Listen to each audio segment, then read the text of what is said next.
This is the David Kurten Show, and Richard Vobes is with me now. I'm so delighted to have Richard join me on the show. Welcome, Richard. David, it's lovely to be on your show. It's Oh, amazing. thank you. Well, I know, I think you probably don't need any introduction because you are so well known in the freedom movement, in the truth movement. And you've interviewed me numerous times on your show. So it's great to it's funny for me interviewing you, doing it the other way around. But how's things going with your channel? You have a very, very successful watched channel on YouTube, and you've started another thing recently as well, the English couple. I Yeah. understand. How are those both going? Well, the main channel is we've kicked over the 200,000th subscriber, which is great. Although I do think we are somewhat throttled because the views are down in comparison to, say, last year when we had half as many subscribers. But it may be just the fact that people are completely bored with me, which I could understand. I get to see myself every day, and I know how they feel. But the English couple it's a very tiny little station. I think we've got about 7,000 subscribers. And it is the sort of counterpart to the stuff that I do over here about the truth and freedom and trying to sort of work out what's going on. And it's just a bit of fun with my lovely partner, the lovely Julia. And we go around. I mean, the other day we did one. We were milking cows, raw milk from the cows. Raw milk being very healthy, of course. A lot of people know that on a farm down in Wiltshire, Dora's Dairy. If you're passing, go in. Beautiful farm, wonderful cows, and we did a little episode. So it's a sort of just fun, and I can let my hair down, which takes a bit of doing. I don't know how you feel. I don't have much hair myself, so I wish I did. But it's so lovely because, sometimes we can just get caught up in talking about all the negative things that are going on, and there are, and we're under attack from many different directions with things going on. But you're actually also showing people solutions, showing people how to live a better way and to take back their freedom in their own lives, and things like farming and creating a small farm, a small holding is something a lot of people are getting into. And you're doing that a little bit as well. How are you finding that? Well, we're still yet to find our bit of land. Mm, However, I'm reading books. What I love to do is read the old books from 1930s backwards, mm, before the high industrialization of farming, and then regenerative farming, which is absolutely amazing. And when you compare the two, you realize that actually there's a lot of uh, similar things going on. It's just you're caring more for the animals, you're putting goodness back into the soil.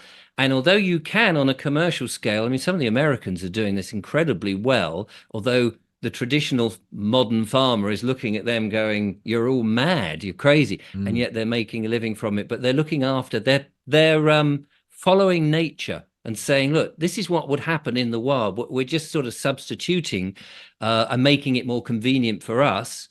And it works.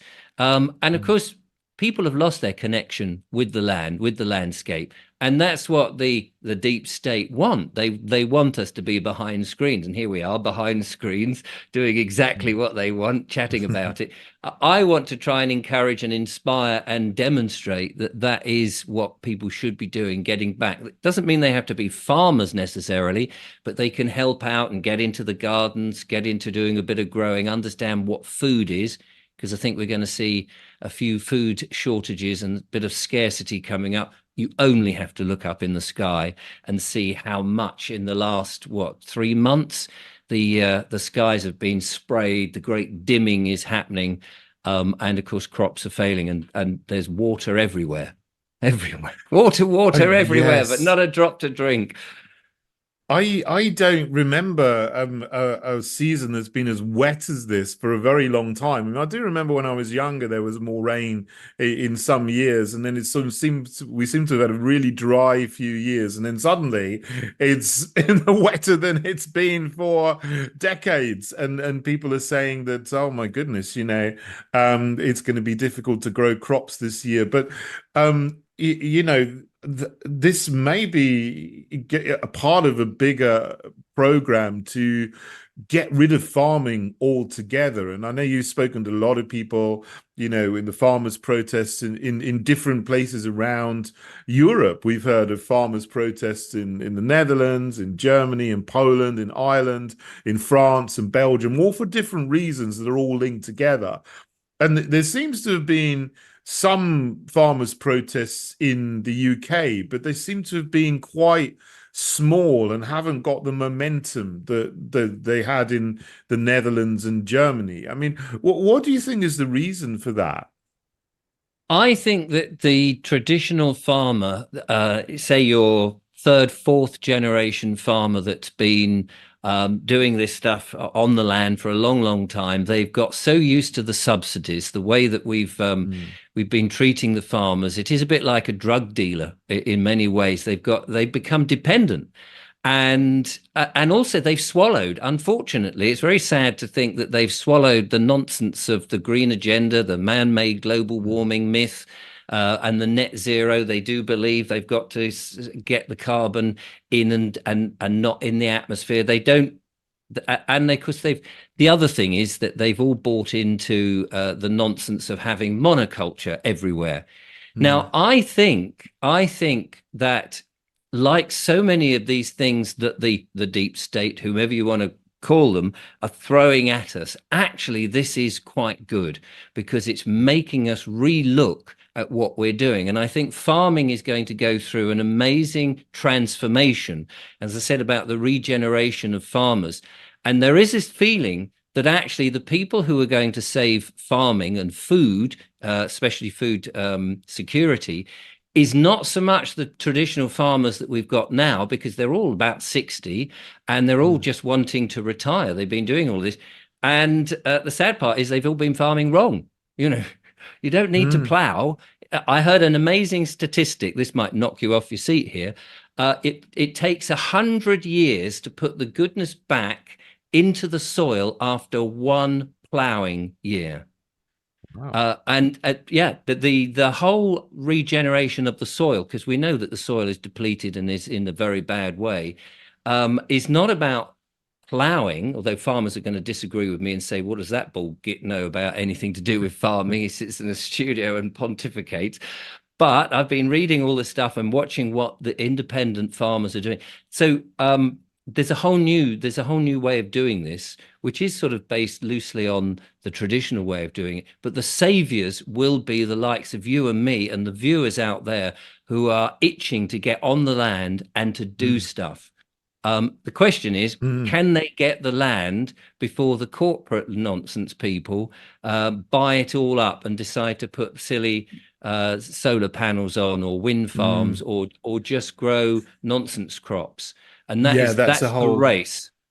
that's a whole big issue. Look, we'll come back after a quick news break and we'll talk more about this because I want to get into this and how we can save farming and agriculture. This is great.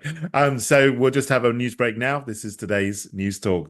This is the David Kurten Show, and Richard Vobes is still here, and we were having a really good conversation about farming and agriculture before the break. Richard, welcome back. And you were just beginning to say how we as people can perhaps take back control of the land, of farming, of agriculture, and so on, because it's so vital that we have good, plentiful, wholesome foods, and rather than some of the stuff that we got at the moment, which is okay, but is a little bit, as you say, monocultured. But then the on the other side, you've got these hideous plans from the World Economic Forum and other groups to bring in what insect biomass and lab grown meats and just to get rid of farming altogether, which sounds like a horrible dystopia. But to me, it seems we can go one of two ways.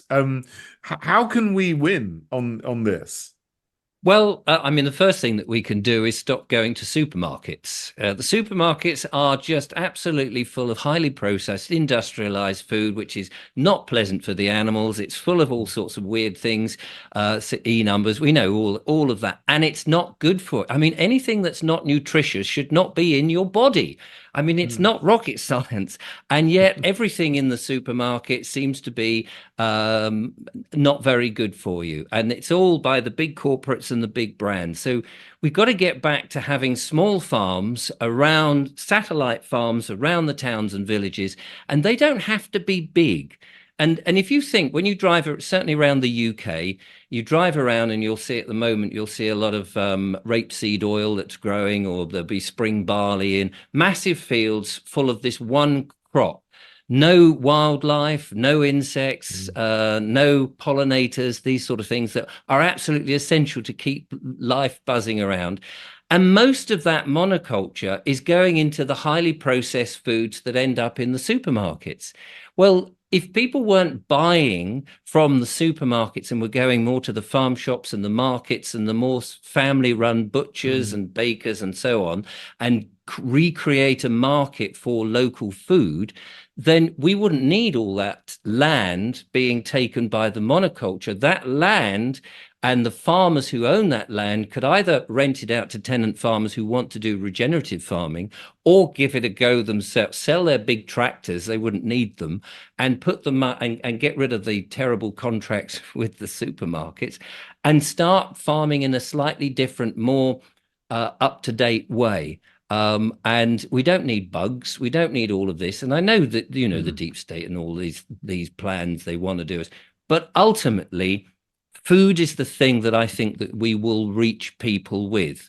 But you'll only reach the people when the supermarket shelves are empty, because it's just we've made food so available, and that we have no respect for it. And we have no respect for the animals that have been treated so abysmally in that chain, in that highly industrial chain, to get them into some kebab shop or fish and chip shop, or you know, in a Mm. plastic thing on a supermarket shelf. I think it's going to change, because the more pressure we put on people, the more they get to bursting point and say, I'm just not happy with this. And I think we're Well, getting there very quickly. yeah, that's good. I mean, this is the market, and this is the power of millions of people acting together. I mean, it's almost what Adam Smith talked about, the invisible hand, you know, and controls, you know, supply and demand. So if there's no people, if the demand for these highly processed foods drops, and then there's more demand for fresh, wholesome food in your local butchers, your local greengrocers or market or whatever, then that will make a difference. And you know, that's a very exciting thing, you know. And you know, I've started to do that a little bit, changing my shopping habits, and the Good for food is you. much Good for better. you. Yeah, Yeah. yeah, Well, of course. And yeah. the other thing is, I mean, if you're eating all this stuff that has no nutrients in, you're not filling up, you're not feeling Mm. sated. But if you eat proper, real food, you actually find that you get sated much quicker. You only need to have one decent meal a day, and you might just have, you Mm. know, a little bit of cheese here and a tiny bit of bread. Don't eat too much bread, of course, because that's very fattening. And, you know, one decent meal a day can keep you so much healthy. You'll lose weight, you'll feel more vibrant, have more energy, and you're not putting in all these poisons into the body that Mm. the body does not need. It's very difficult for kids, and you got to start with Oh, kids of as well, haven't you? course. Children. I mean, the Yeah. advertising, you know, turn the television off. That's the Mm. biggest, apart from TNT radio, of course. But turn the Yeah. media off that is advertising you all this nonsense to make you believe that you constantly need the next best shiny thing. Because we Mm. don't. You know, ultimately, we don't need any of that stuff. And if we can get it to the kids, you're absolutely right. If you can get the kids to not start eating all that confectionery, maybe have it once a week Mm. as a treat if they've been, you know, good and all the rest, all the usual sort of parenting Mm. stuff. I'm not telling anybody how to do their children, but if it's a treat rather than it's a daily thing that they're just getting all that horrible sugary nonsense into them, and they're bloating out. No wonder they're ill. No wonder they're having to go to the hospital. I mean, Mm, and we're all fighting off certain medical interventions that are being given, not just to us, but also to youngsters, which are completely unnecessary and mm. actually doing us more detrimental. I mean, look at children now in nursery schools. I was talking to a nursery leader, and she was saying that up and down the country, kids are much more aggressive than they've ever been. Wow. And they're taking toys and they're just throwing them into the faces of these people who are trying to look after them. This is the Wow. next generation going up. And most of this is because we've been ingesting, or we've allowed things to be put into our bodies which have no place in them at all. I mean that's a whole other issue, isn't it? I mean, we Of we you know, course. we spoken about the experimental injections many times, and but it's all coming from the same place. Ultimately, it's all part of the same agenda. I think to get us to be chronically unwell, so that we can then go back to the pharmaceutical companies and say, "Look, I'm really unwell because of these things you jabbed me with. Now, can I have some more medicine and give you some more money?" To give me some more treatments, and that will make you more unwell. But unless we get out of the cycle, it's just going to keep on repeating. It's a vicious cycle, isn't it? But we need to create a virtuous cycle. And that's where food is so important, good quality, nutritious food. That's why it's so important that we change how we farm and we move away from the monoculture. We need the pollinators, we need the wildlife, and there are ways to do it. I mean, people are doing amazing farming without having to vaccinate the animals on the farm. They're not getting ill, and they're following what nature does, and it's brilliant. We've Mm. just lost our way. We've been guided by the wrong thing, the subsidies of the drug dealing thing, and we need this new generation of farmers. And there are people out there who are itching to do it. We just need to be able to help them get there. That is a very exciting thing to I hear, think so. Richard. And yes, and you're on the ball because you're there. You're connected with people locally who are doing this kind of thing. You're doing it yourself, and I would encourage anybody to try and do this yourself. Why not set up? It's not that difficult, is it? Well, getting the land in that, but if we can persuade farmers to rent out a field, there are groups out there who would love to give it a go. And even Mm, if you fail, the thing is, even if you fail at growing something or doing something, you've been outside, you've been in nature, you've got away from mm. the all the electrical magnetic fields, you've got away from the screens, and you're breathing, well, may not be pure air because they're spraying the bloody skies, but you are out there, and it feels great and you're thriving. This is what we just got to get people to, you've got to have that joy in your heart and a reason to be alive. Absolutely. Look, Richard, it's been an absolute pleasure to talk to you. A really great topic to talk about. Very positive topic. And, thinking about healthy food, healthy lifestyle, being in nature, being in the countryside. And that's what we need to think about and do more. So it's really great to have you on the show, Richard. And I'll see you again soon, I hope. Yes, Thanks for indeed. joining me. Cheers, David. Cheers. This is today's News Talk, TNT.